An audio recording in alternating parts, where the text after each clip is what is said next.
very quickly on Beto.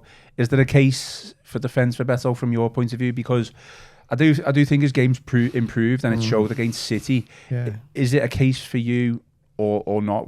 Does he just need the goal and you think more goals will come? Because let's face it, last season he was scoring goals. It was 8, I think he got in total last season. Certainly in that run of games that he scored, and he just. It was his overall game that wasn't there. He wasn't able to hold the ball up. It was bouncing off him. But again, it was the goals that probably kept him in the side. Now, he has got a little bit of competition, I guess, with Barry. If you want to call that competition, obviously we know he's a little bit, I think, whether this is harsh or not, I did describe him as a bit of a fish out of water against Crystal Palace. I thought he looked really poor.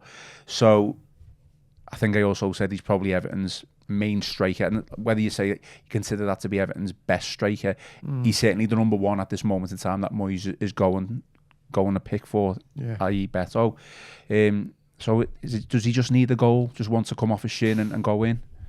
Maybe. Like you say, the Joe alluded to, they had that purple patch in February when you get about 5 in about 4 or 5 Premier League games, which was ironically when he was only in the team because Calvert-Lewin got injured and he basically ended up being default only. Well, Calvert-Lewin, Breuer and Chimity were all injured. Yeah, so he was the only striker available. And also Ndiaye. So. Yeah.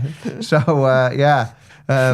So I don't know. I'm not going to say that, if he gets one, it's all going to be rosy in the garden. I don't know if it is. But for me at the moment, he's doing more than Barry. I think Barry is still finding his feet in the Premier League, because we've got to remember, obviously Beto had the best part of 18 months as understudy to Calvert-Lewin, didn't he? He was just getting bits and pieces then. It's only really in that second half of the last season that he got any sort of prolonged spell in the side, and he admitted he was could have gone in the January transfer window. It might have happened.